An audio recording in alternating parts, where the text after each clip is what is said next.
eventually he passed me. Out of nowhere, and then he was blazing. And I was surprised that I do know little. That's why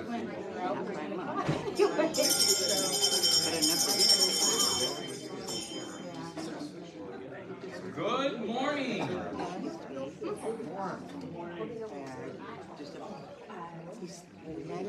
How is everybody today? Today we're going to go through our Synod Convention report. And so this is to tell you what happened at our Synod Convention in Mankato, Minnesota, back in June 19th through the 22nd. There are a couple papers if you want to make notes about what happened at our convention. And before we go, this isn't my first convention. I've done lots of different conventions while I was younger. Most importantly, I've gone to many Star Trek conventions. There, I always expected a gift whenever you go to these conventions. That's right, the Enterprise.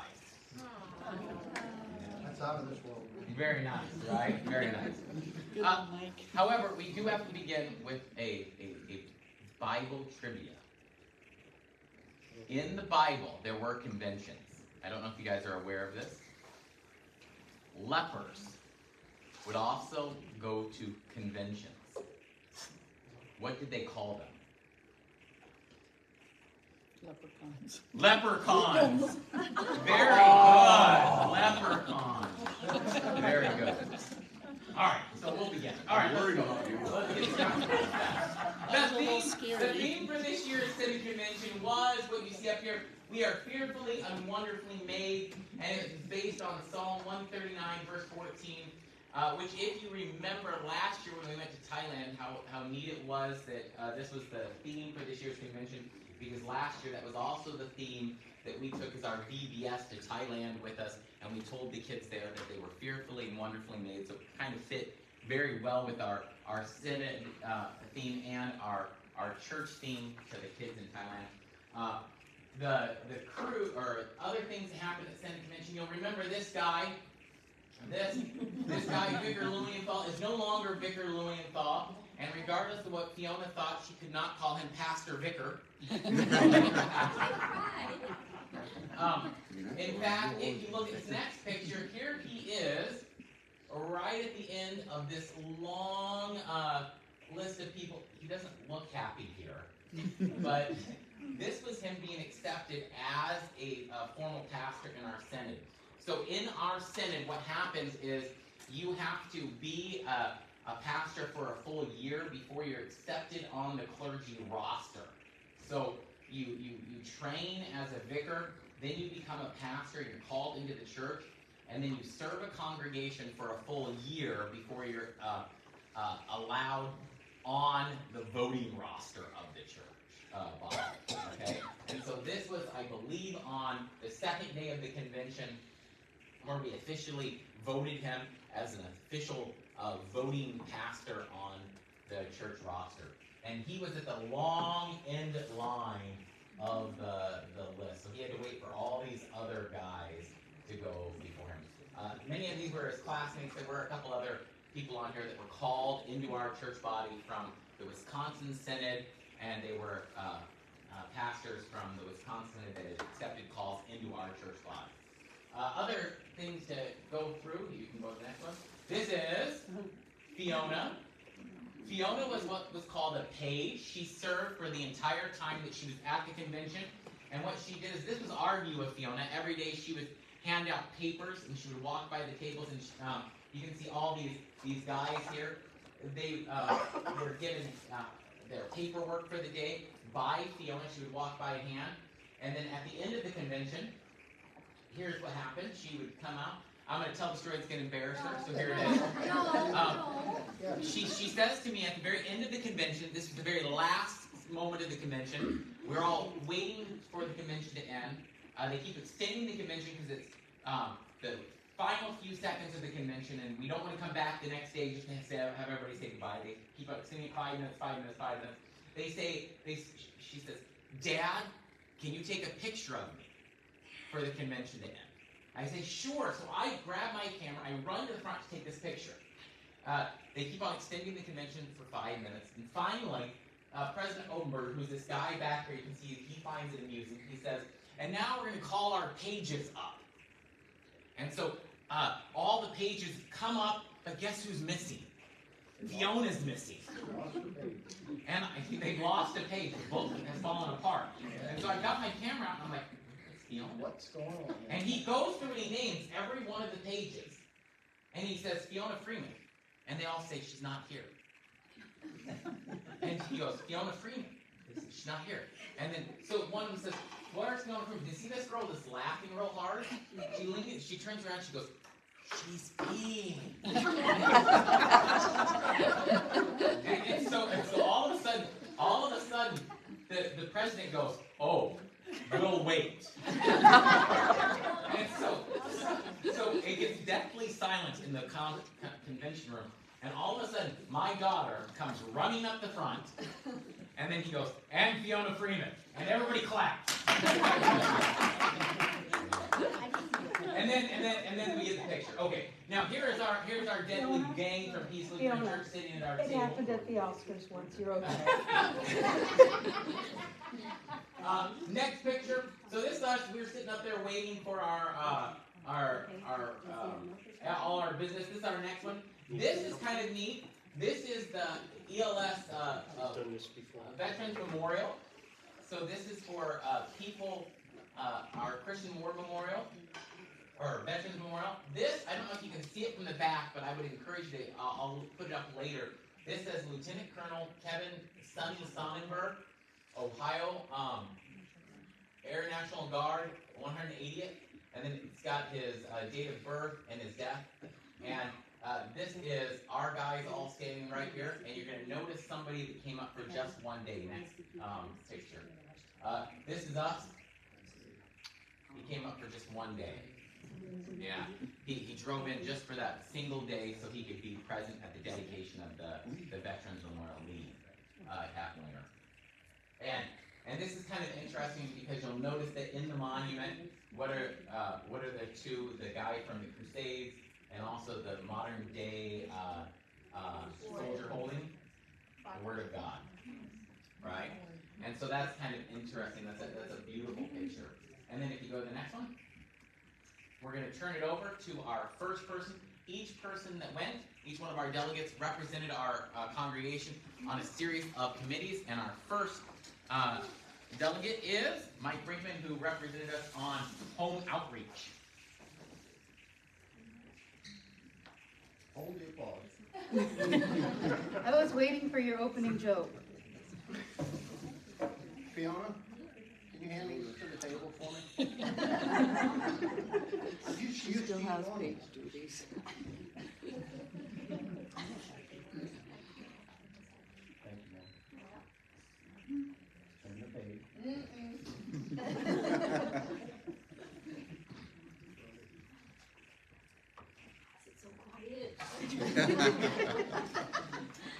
Okay, extremely unprepared as usual. Usually the pastor leaves his book of jokes back here that are so successful. But I do have the book of all the ones that made everybody laugh. You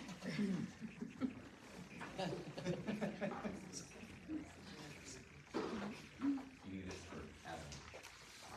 Okay, out of the books that made everybody laugh, I write them down as it happens.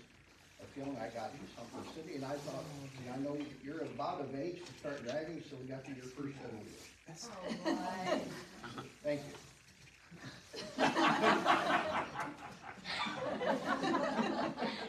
Everybody remembers their first set of wheels. Mine was a 66 Galaxy.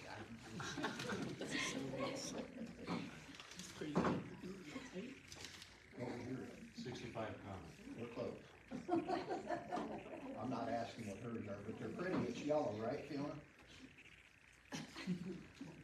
One of your funny ones is you told us one time was about what kind of person was Boaz. When she wasn't around, he was ruthless. Remember? Your books of jokes everybody laughed at.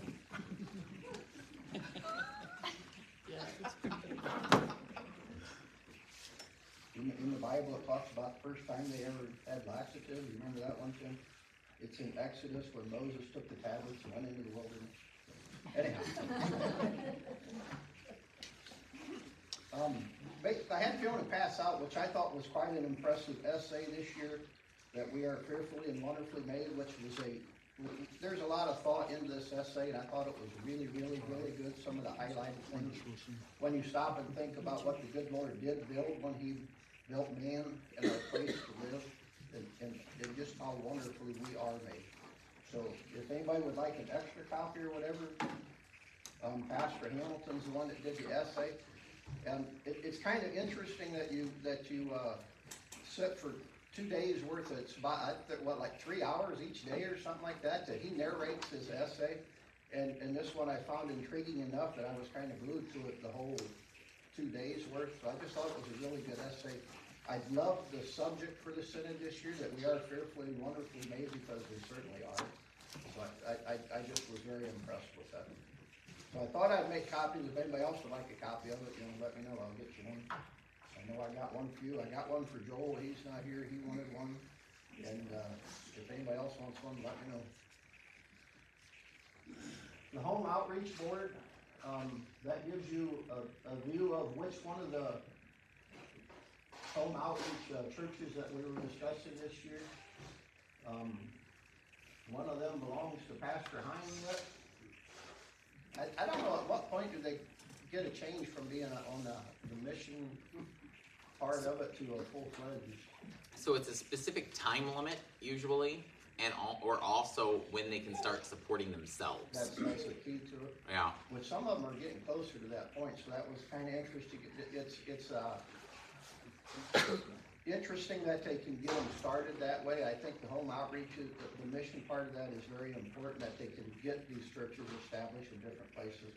I was a little disappointed when our board, our little committee started. The pastor that was supposed to be our committee chairman at the last minute couldn't make it, and then the person that was supposed to be the secretary, which was kind of his helper and note taker, couldn't make it. So when we got to our first day of the committee, they threw a pastor up there to do it, and he was zero preparation. He didn't know he was going to be doing it, and so I was kind of sitting there and very disappointed that, okay, we're completely unprepared. And basically he went up there and just kind of, anybody got anything? And that kind of was a bummer of a way. And then there was thank the Lord, the fellow behind me kind of spoke up, and he sort of was some guy, I don't know if you've heard of Pastor Dan Basil or not. He was sitting right here.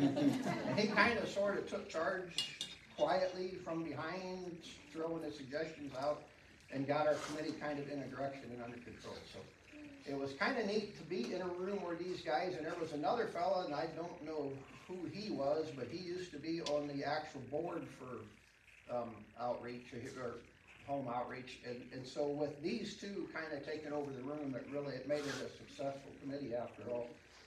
As normally unprepared as I am to be in a committee that was completely unprepared, I kind of thought the worst, but they got it under control, so it was very good that them guys were in there to make things work.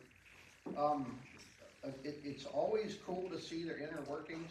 To be there for the dedication for the Bethlehem College's new building was pretty fascinating. They dedicated their sports activity center, which is a really, really huge complex, and we got to be there for that prayer dedication. And then for the memorial dedication, that was very, very impressive to be there for that, and meet Mr. Kaplinger was fun. He drove up there to be in town, I think, for 5 hours, and turned around and drove all the way back. So he had a rough trip. And then to watch Don be voted in for his little mission he's got going on, that was pretty interesting. I can see he's very happy with it. He'll do quite well with what he's got going on. Other than that, I'm going to let it go because you guys got a lot to talk about. So, but thanks for letting me have the opportunity. I look forward to doing it again. Thank you.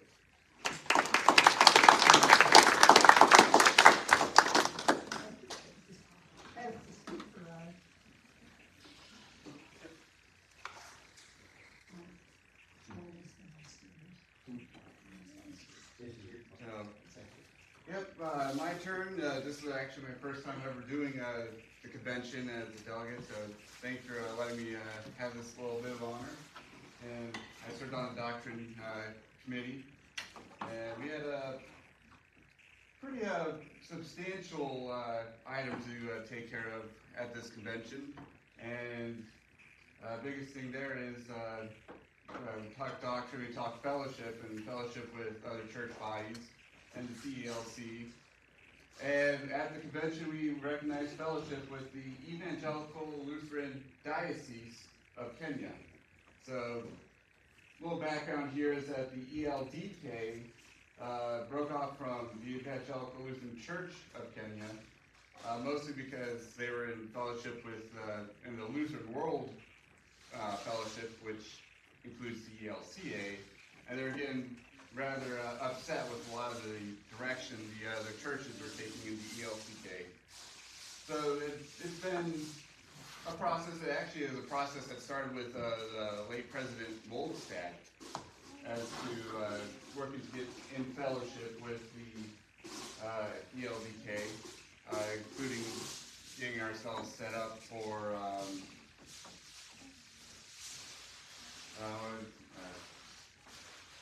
this also came up.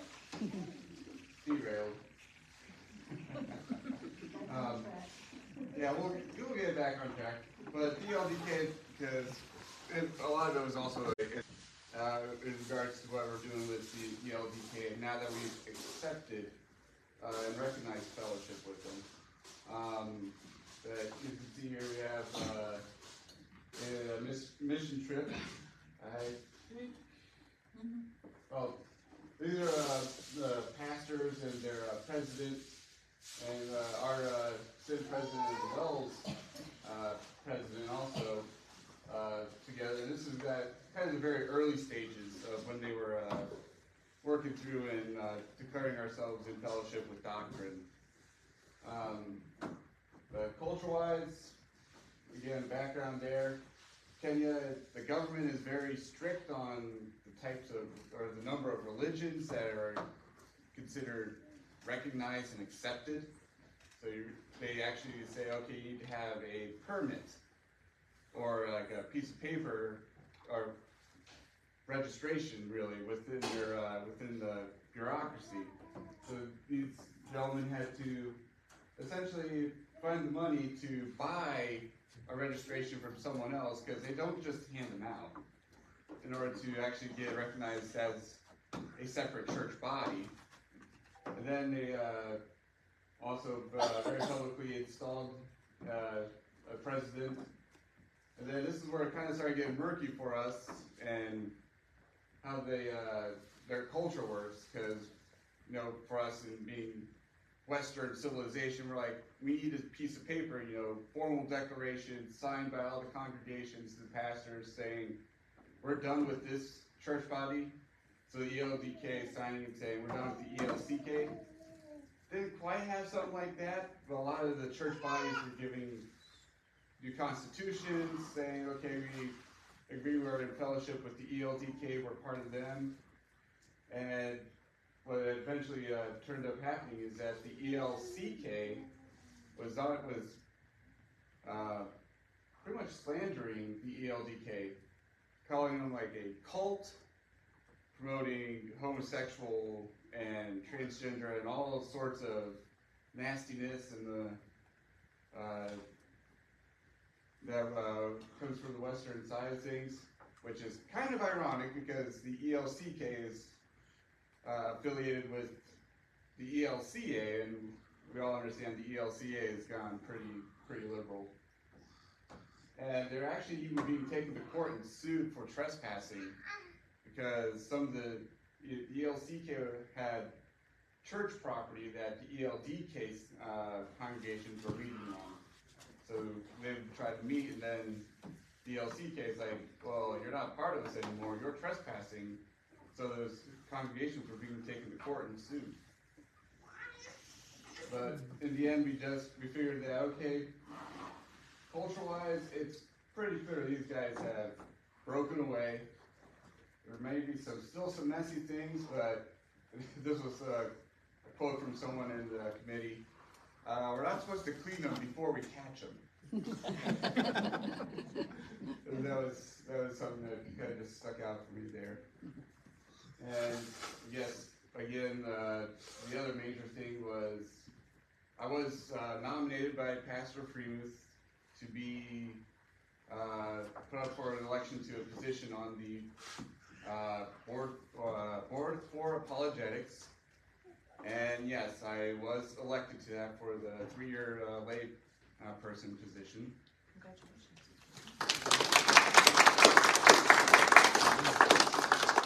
And we did just have our first meeting, and the reason why I don't have any preparation materials or anything is because I've also been elected the treasurer for that board.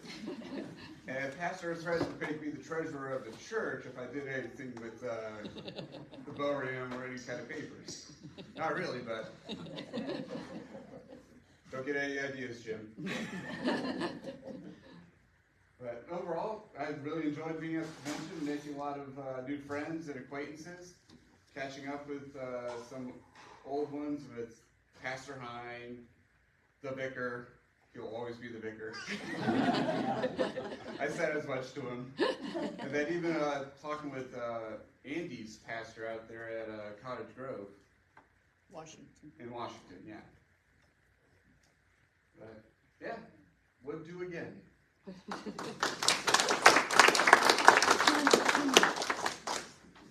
So if you're interested in learning more about this fellowship, our mission festival or mission rally this year is going to be all about Africa. And so our speaker is going to be on the African mission field. And so this year, look forward to that September 17th mission rally, because you're going to learn a lot more about this mission field and come and hear a little bit about that budding fellowship and things like that. Just a note about this group from Kenya, it's not without a lot of thought and consideration that the doctrine board and that they were accepted and brought in, to the point that some of the discussion even brought our Synod president down off the podium for a little bit. I thought that was fascinating to know and realize that there's that much consideration into these things. I don't know if that happens very often, where No. the Synod president comes down off the podium, has the vice president take over, or basically chair the convention while he wants to express his own opinions on something. I thought that there's a lot of consideration. So the fact that they accepted the fellowship with them is a big deal. All right. Yeah, and so yeah, do come and come to the mission rally, find out more. It's going to be very interesting, and you'll see a lot of interesting things. All right. Any other questions on the doctrine committee? All right, let's go to the second. So I was on higher education. I want to share with you some information on that. So the first thing is it's going to be all about Bethany, and if you look up here, here's Dale. He's the new poster boy. Just to show you that, I want to share with you a little bit of information about Bethany. Now, what I want to tell you is Bethany is always been called the jewel of our Synod, and there's a reason for that. Without Bethany, we wouldn't have pastors and we wouldn't have teachers. All right? We also have in Bethany this idea that in Bethany, we have this ability to kind of keep the truth within our Synod and within our teachers and within our schools. But there are some very scary things going on. All right? And first and foremost, we need help. Right now, the budget at Bethany is very tight. When we had our visitor here a while back, you heard that Bethany's enrollment is going up, and that's true. We're able to have lots of new programs. We're able to have lots of new things going on at Bethany. But that's bringing in new kids. But as you can see, that still means, that doesn't mean that money is just overflowing. One thing that passed in Minnesota is for kids whose family makes less than $70,000, state tuition in all their state schools are free starting in 2024. Bethany is not a state school. They believe that is going to affect about 25% of their enrollment. That's scary. Okay? Who's going to pay for that? The state's going to pay for that. So that's one thing. Another thing, tuition just doesn't cut it. Right now, Bethany is a very cost-effective school. So I don't know what it is competing around here, but I will tell you that when you compare Bethany to other schools like MLC, WLC, they are on the lower end of all of those other schools. So if you go to Bethany, after you get their deals, right? Like if you were to look up their hardcore enrollment, you're going to go, wow, that's a lot of money. But by the time you get through all their, we're going to give you discounts like every school does, you get down to a much lower amount of money, closer to like around $15,000, $16,000, okay, a year. And that is very cost effective. Now, tuition just doesn't cut it, because by the time you figure what they're paying in just, now here's the thing, what they're paying just in insurance for their faculty members every year is more than $1.5 million a year just in insurance. All right, just in mandated insurance, and that's something they have to do. Now, another thing is when kids come in, you say, well, they build buildings and things. Why don't they stop building buildings? Because guess what kids look for when they come to a college? They're looking for sports. When they walk into dorms, guess what they're looking for? They're looking for things. When it's cold outside, they gotta have a place to. Yeah. And so they're looking for these things. And so they gotta compete a little bit. Now, the next thing that we want to look at is not just that, but state infringement, all right? This is something that we need to protect Bethany from. Let me give you an example. The education department. This is why Bethany is so important. State education, our teachers. Right now, Bethany is one of the only colleges in Minnesota and in our country that is standing up to this. The Minnesota came in and they said to our education department, you have to start teaching, now get this one, you have to start teaching that transgenderism is okay. To be a certified teacher. Bethany went out to all the other private schools and said, no. Come on, guys, you guys got to band together with us. Other schools in Minnesota said, we're not going to do that. We're going to lose our certification rights if we don't do that. Bethany went out and found law firms and went against the state. Bethany, once they found these law firms, then after they actually went against the state, got other colleges, like Crown College, and other colleges to band with them, once they found legal footing. It wasn't until they found legal footing that other colleges signed on. And it was our college that stood up. And now, the state is now starting to back down and say, well, maybe we're not going to push it that far. Maybe we'll let you start designing your own recertification models. Bethany did that. Why is it important that we protect our college? Because if we don't do it, who will? Bethany is also outreach. So a lot of people say, hey guys, why aren't these people just joining our church crazy, right? Why aren't we growing massive amounts of people?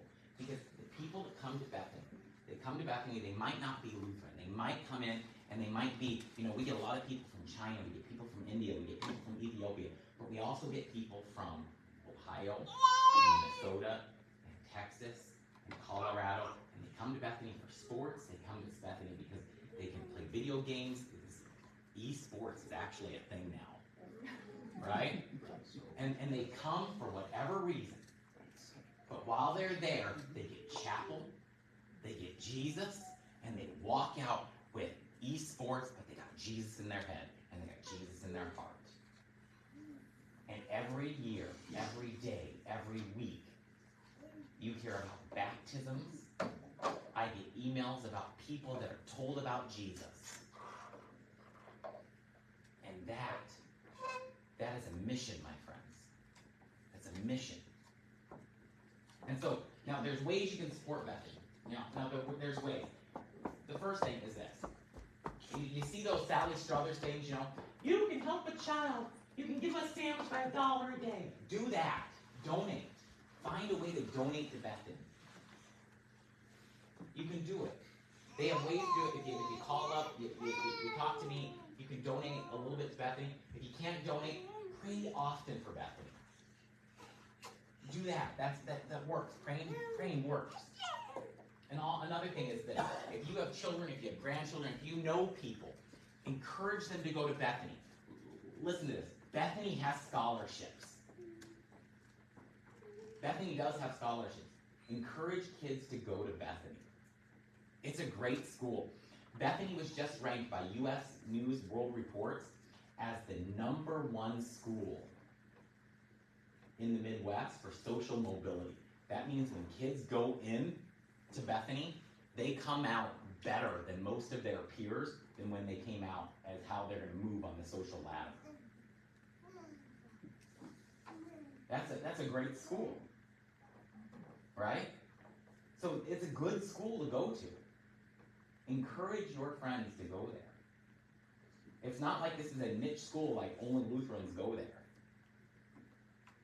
But they're going to go for what they think they want, but they're going to come out with Jesus. And so do this. This is what we need. If we lose Bethany, it's a tough road to hoe. Any questions? Thoughts? Concerns? It's time to step up. It is time.